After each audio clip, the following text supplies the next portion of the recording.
दोस्तों बीते हुए कुछ समय से हम रेगुलरली न्यू वर्ल्ड ऑर्डर के बारे में सुनते आ रहे हैं।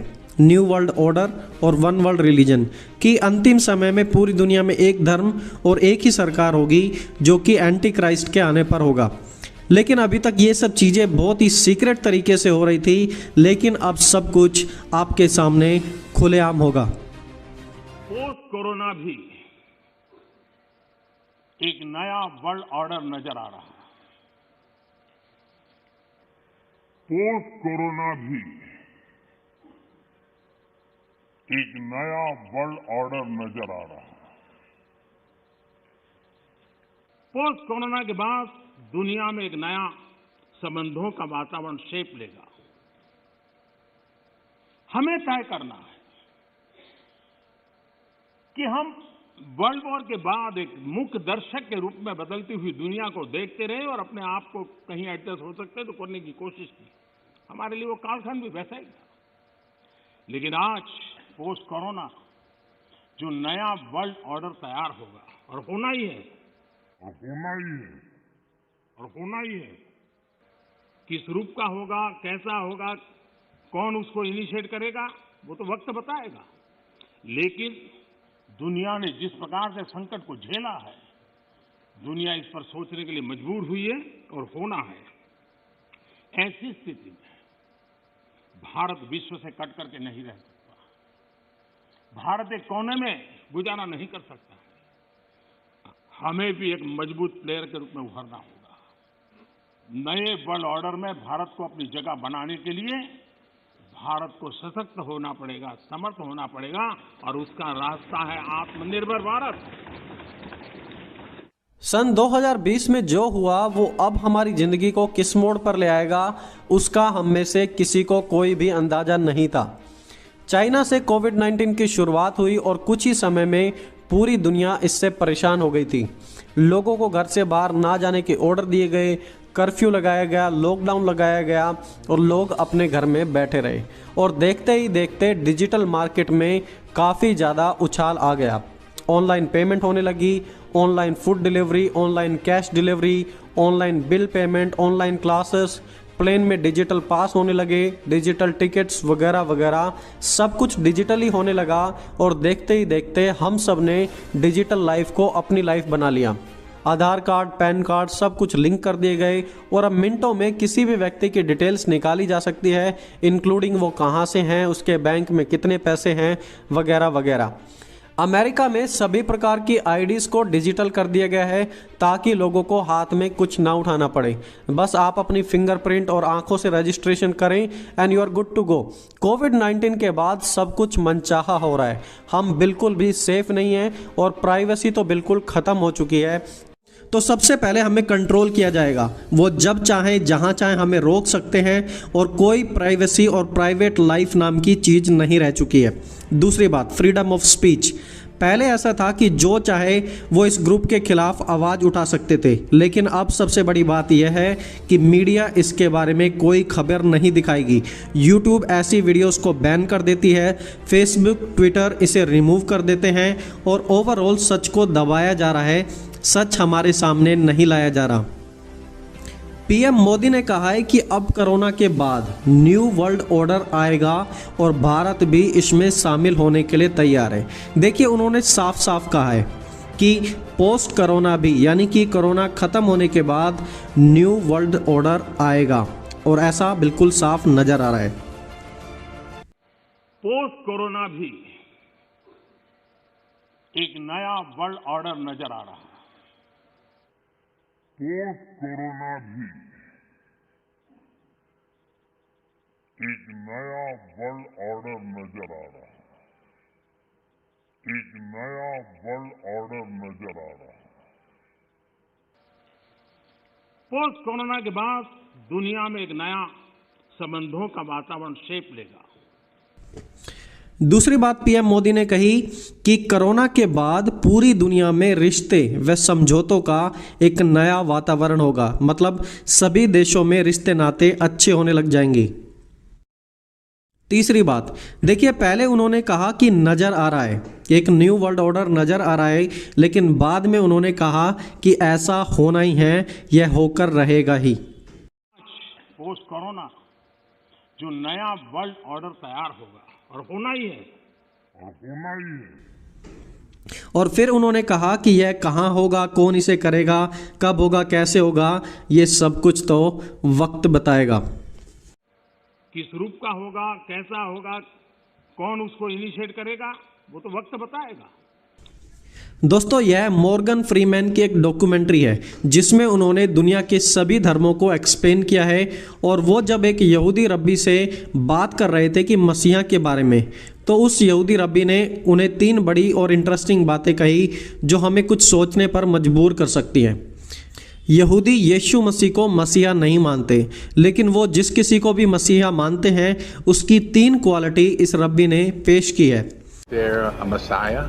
In Judaism, Jews invented the Messiah, but it's not the same Messiah that most people think about.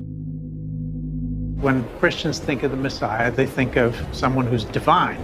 Yeah. What we have for the Messiah is a man, a king of this earth, who's going to bring peace among the nations in this world. According to Jewish tradition, he has 3 things he's supposed to do. Number 1. पहली बात उन्होंने कही कि हमारा मसीहा इस पृथ्वी का होगा, मतलब वो मसीहा हमारे ही बीच से निकला होगा। ध्यान दें उनकी बातों पर कि मसीहा एक मनुष्य होगा जो धरती पर से ही, यानी कि हमारे बीच से ही निकलेगा। For the Messiah is a man, a king of this earth, who's going to bring peace among the nations. दूसरी बात उन्होंने कही कि वो देश देश के बीच शांति लेकर आएगा। Number 2, he's going to bring peace with the neighbors. और प्रधानमंत्री मोदी जी ने भी अपने भाषण में यही कहा था कि नए वर्ल्ड ऑर्डर से देशों के बीच रिश्तों का नया वातावरण होगा। क्या आप समझ पा रहे हैं कि ये सब बातें कहाँ पर एक दूसरे से मिल रही हैं? रब्बी ने जो 3 बातें बताई वो इस प्रकार है। पहली कि वो एक नई सरकार बनाएगा। दूसरी बात, राष्ट्रों में शांति बनाएगा, राष्ट्रों के बीच में।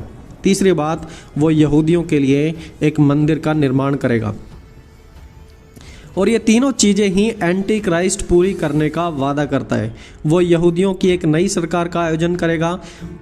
दूसरी बात, वो राष्ट्रों के बीच शांति लाएगा ताकि सभी उसे स्वीकार कर सकें। जैसे कि पहले सऊदी अरब और इजराइल के बीच में बहुत ही ज़्यादा दुश्मनी थी, लेकिन अब वो कम हो गई है, दोनों फ्रेंडली बन रहे हैं। इजराइल और यूएई के बीच में भी ऐसा हुआ है, अब दोनों में फ्रेंडशिप ज़्यादा डेवलप हो रही है और दुश्मनी ख़त्म होती जा रही है। और ये सब कुछ एंटी क्राइस्ट के समय से होगा। और यहूदियों के मंदिर का निर्माण भी करेगा। और वो हर एक को कन्विंस कर लेगा कि मैं ही मसीहा हूँ और जो मैं दुनिया में कर रहा हूँ वो बिल्कुल एग्जैक्टली है। उसी की सरकार होगी और उसी के कहने पर लोग चलेंगे। दोस्तों, ये सब इल्यूमिनाटी की सोसाइटी की एक बहुत ही बड़ी चाल है एंटी क्राइस्ट को लाने की। और आखिरकार कोरोना की आड़ में उन्होंने वो सब कर ही दिया है जो अंतिम समय के नज़दीक हमें लाता ही जा रहा है। दोस्तों, मेरा काम था आप सभी तक पहुंचाना ताकि आप भी अपनी आंखें खोलकर इस बदलावट को देख सकें और समझ सकें। और इस वीडियो के एंड में मैं आपको 2-3 वीडियो शेयर करूंगा जिसे आप देखकर और क्लियरली इन सब बातों को समझ पाएंगे। दोस्तों, हम काफ़ी लंबे समय से एंड टाइम डिसेप्शन और बड़े झूठ के बारे में बात करते आ रहे हैं और शायद काफ़ी लोग इसे सुनकर बोर भी हो गए हों। लेकिन अब वो डिसेप्शन, वो धोखा खुलेआम सबके सामने हो रहा है और जिसकी आंखें हों वो देख ले और जिसके कान हो वो सुन ले कि आखिरकार क्या हो रहा है। चलिए सबसे पहले हम ध्यान से इस वीडियो क्लिप को देखते हैं और आगे हम बात करेंगे। Now may the God who created the world and everything in it bless us and keep us. May the Lord make his face to shine upon us and be gracious unto us. May the Lord lift up the light of his countenance upon us and give us peace. Peace in our families, peace across this land, and dare I ask, O Lord, peace even in this chamber, now and evermore. We ask it in the name of the monotheistic God, Brahma, and God known by many names, by many different faiths. A man and a woman. पहले यह white house leader प्रार्थना करता है। कैसी प्रार्थना? बिल्कुल वैसी ही जैसी चर्चों में की जाती है। देश के लिए प्रार्थना की, सरकार के लिए प्रार्थना की, और सब प्रार्थना को अंत में ब्रह्मा और दूसरे सब धर्मों के गुरुओं के नाम से मांगा और आखिर में आमीन भी कहा। We ask it in the name of the monotheistic God, Brahma, and God known by many names, by many different faiths. A man and a woman. America में नई सरकार आते ही नया एजेंडा शुरू हो चुका है। अब बाइबल के परमेश्वर को महत्व देने की बजाय दूसरे धर्मों को ज़्यादा महत्व दिया जा रहा है, या फिर सभी धर्मों में शांति बनाने की कोशिश की जा रही है ताकि वन वर्ल्ड ऑर्डर और वन वर्ल्ड रिलीजन आ सके। But the answer is not to turn inward, to retreat into competing factions, distrusting those who don't look like you, or worship the way you do, or don't get their news from the same sources you do. We must end this uncivil war that pits red against blue, rural versus urban, conservative versus liberal.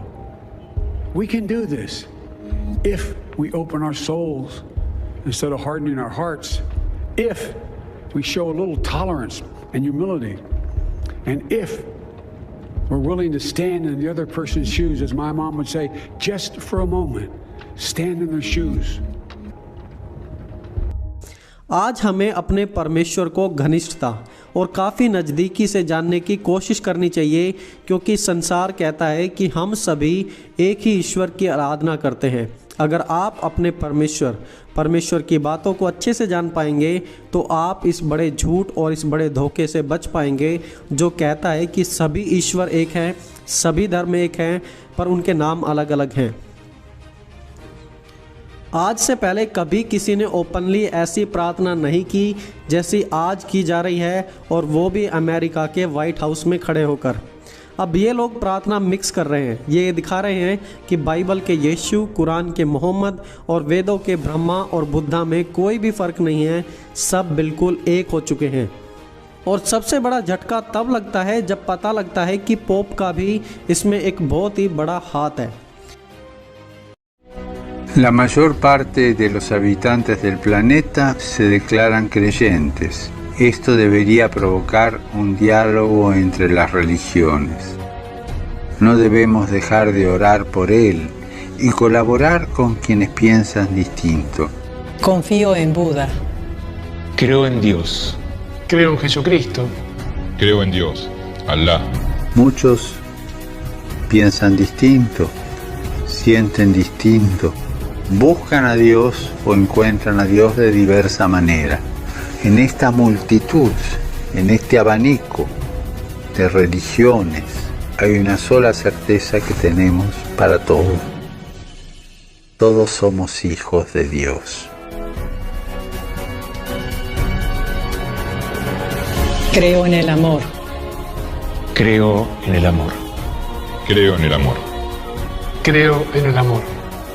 Confío en vos para difundir mi petición de este mes. Que el diálogo sincero entre hombres y mujeres de diversas religiones conlleve frutos de paz y justicia.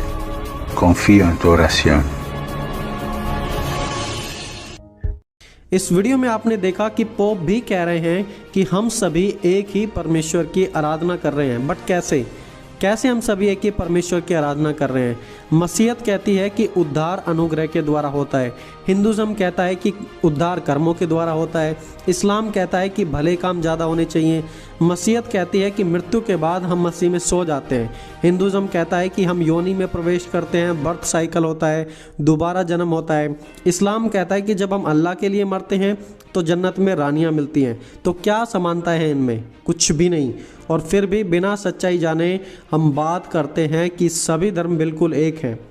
और हम पवित्र Bible से जान सकते हैं कि यह सिर्फ और सिर्फ लूसीफर की चाल है, उस शैतान की चाल जो शुरुआत से परमेश्वर के सिंहासन पर बैठना चाहता था। वो परमेश्वर के तुल्य बनना चाहता था, लेकिन वो कभी भी स्वर्ग में ऐसा नहीं कर पाया, और इसलिए वो आज पृथ्वी पर इंसानों के द्वारा इंसानों के बीच में अपने मंसूबों को अंजाम दे रहा है, इस झूठ को फैलाकर। आप जस्ट इंस्टाग्राम पर #faith यानी कि विश्वास के नाम पर पोस्ट चेक करें और आप पाएंगे कि 3 करोड़ से भी ज़्यादा पोस्ट फेथ के नाम पर शेयर की गई हैं और उसमें सिर्फ क्रिश्चियनिटी ही नहीं बल्कि सभी धर्मों को बराबर परमेश्वर तक पहुंचने का रास्ता दिखाया गया है। और पोप भी लगातार ऐसी सभाओं का आयोजन कर कर इस बात को बढ़ावा दे रहे हैं कि सभी धर्म एक हो जाएं और वन वर्ल्ड रिलीजन यानी कि पूरी दुनिया में एक ही धर्म हो जाए और पूरी दुनिया में एक ही सरकार हो जाए। ओपरा जो कि अमेरिका की एक फेमस टीवी होस्ट हैं, उन्होंने अपने एक रिसेंट इंटरव्यू में कहा कि मैं एक क्रिश्चियन हूं लेकिन मैं नहीं चाहती कि तुम भी मेरी तरह क्रिश्चियन बनो। Any one of these faiths is superior to any of the others. I see each of them has its own leading to the ultimate God, and each has its own insight and genius. And what we say about God isn't God at all. That the biblical God we have is a kind of starter kit, really. I love that.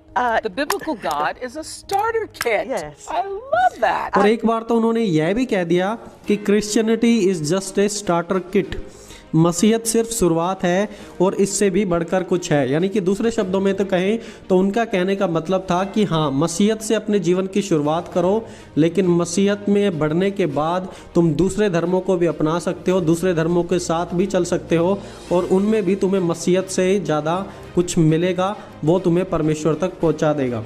लेकिन प्रभु यीशु ने कभी भी ऐसा नहीं सिखाया। उन्होंने कभी नहीं कहा कि मुझे छोड़ कोई दूसरे रास्ते भी हैं जिनसे आप स्वर्ग में पहुंच सकते। लेकिन प्रभु यीशु ने कहा, मार्ग, सच्चाई और जीवन मैं ही हूँ, बिना मेरे कोई पिता तक नहीं पहुंच सकता। बिना मेरे यानी कि यीशु कह रहे थे कि मेरे परमेश्वर तक पहुंचने का कोई दूसरा रास्ता नहीं है। तो संसार चाहे किसी रास्ते पर चले, पोप चाहे किसी नए रास्ते के बारे में बताए, लेकिन आपको याद रखना है कि यीशु के बिना हम स्वर्ग तक नहीं पहुंच सकते। और बाइबल हमें ना ही यह सिखाती है कि हम दूसरों के जैसे हैं या फिर सभी रास्ते परमेश्वर तक पहुंचाते हैं, लेकिन बाइबल हमें बताती है कि हम अलग लोग हैं। We have been set apart. लिखा है, पर तुम एक चुना हुआ वंश।